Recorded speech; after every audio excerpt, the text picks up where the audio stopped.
Hello to the fair fellows at the liveactionanime.org forums. I am Thrashed Till Death, and I've got an English essay due in about 3 days, but in the interest of procrastination, let's review an anime instead, shall we? So, Takashi Yamazaki's Baldr Force EXE. When I first saw this one on the shelves of HMV, I thought it looked sort of like the sort of shonen-esque Eureka 7 type romp with giant robots with Uzis that I usually sort of tend to avoid, but then I noticed something slightly anomalous. Here, my old friend the BBFC's nice red 18 rated certificate, something which anything animated has to go out of its way to get in this country, so yeah, that seems like a bit of a contradiction that I wanted to see play out. So I just had to get it and see what it was all about. So the story goes that it's the usual post-technology cyberpunk environment where the usual sort of extrapolation of the internet into a photorealistic virtual reality, in this case known as The Wired, because every anime series seems to have to come up with a new name for it for some reason, has become a sort of part of everyday life, and we get the story of this hacker called Tomasoru, who at the offset has been captured by the forces of a sort of law-keeping facility on the Wired called FLAC for hacking into their database, and in the process his friend Fuya has been killed. He gets offered the opportunity to join FLAC instead of going to prison, and he agrees on the basis that he'll be able to track down the person who killed Fuya and get his revenge on them. And so you've got the setup for your usual sort of Argenta Soma-esque hiding among the enemy revenge plot. And it's usually the sort of thing I'm intrigued by, this sort of cyberpunk-esque layers of intrigue sort of deal. But in my opinion, Baldr Force suffers from quite a few poor narratological decisions. For one thing, it's too burdened by fan service, particularly when Toru first meets his team that he's going to be working with in FLAC. It's almost sort of like a lineup of the usual female anime cliches. You've got the sort of earnest, hard-working girl with glasses, you've got the slutty blonde femme fatale, and you've got the sort of black-haired ice queen with the usual ubiquitous horrible thing in her past. And it's just not that very tasteful. And on top of that, a lot of the violence that it does to earn the sort of 18 certificate it earns feels sort of gratuitous.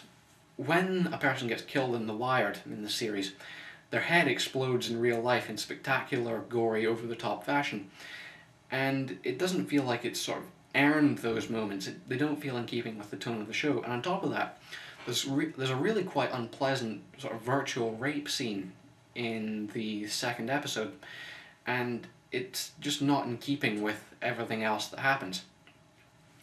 But to me, the show's main flaw is that it's just too short for all the decisions it makes. It's an OVA, and it's only 4 episodes long, with each episode being about 25 minutes. And it feels like there's a lot of stuff there in the world that it presents to us, and it just isn't doing itself justice by only presenting them over the course of 2 hours.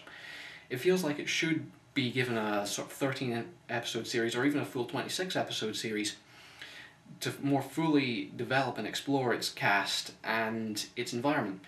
On one level, it's almost the polar opposite of the last release that Manga Entertainment was really plugging, Straightjacket, which I despised, because it didn't give us any sort of inclination to acquaint ourselves with its cast and its world. And Baldr Force does almost the exact opposite. It tries to do too much with its cast and too much with its world in the 2 hours it has. And you feel like a lot of its characters should have deeper personality, should have more backstory to them, but it's just not there. I mean, Toru, he comes across initially like he's almost like the protagonist of Argenta Soma, but the difference was that Ryu Soma was really quite deep and psychologically tormented, and by contrast Soma, well, Toru Soma just doesn't come across as having much personality at all. And yeah, overall, it's just not a very well realised show. The animation's pretty good by OVA standards. I mean, the fight scenes are very nicely, lushly animated, and some of the character designs stand out quite nicely. Why we need mechs in the internet is a sort of presentation aspect that could be disputed. Again, that's the sort of gratuity aspect. But yeah, it's still fun to watch mechs beating the crap out of each other, whatever the situation, you know what I mean. But yeah, it seems like it's taken a fine, content-heavy premise and it's just weighed itself down with its own poor narratological decisions and its own poor sort of judgment when it comes to the order in which things play out. For one thing, it isn't a revenge story, bizarrely enough. It's originally presented to us as such, but after the first 2 episodes, a whole new dimension is opened up, and the whole revenge element of the story turns out to be almost completely superfluous, and that's just not very good, not efficient storytelling. And overall, it's just not very well written. I'd say, I mean, it's nowhere near as bad as Straight Jacket, and I'd say maybe seek this one out if you absolutely have to have your cyberpunk fix, but there's much better science fiction shows out there if you are looking for just a good bit of mech fun. For starters, check out Appleseed. I mean, it comes with all the sort of fan service and big mecha battles without being bogged down by all the attempts at philosophizing. And on the other hand, you've got Ghost in the Shell standalone complex if you want all the philosophizing in depth and you want it without the sort of fan service and narratological gaffes. So at the end of the day, Baldr Force is really kind of redundant, I guess. And it's only really there if you absolutely have to have your fix, basically. So overall, not very highly recommended. 2 stars out of 4. That's really all there is to say. I'll be back in a few weeks with my review of Dragon Ball Evolution. It's coming out here a week in advance in the UK. So with great pride, I'll be able to present LAA's first staff review of DBE.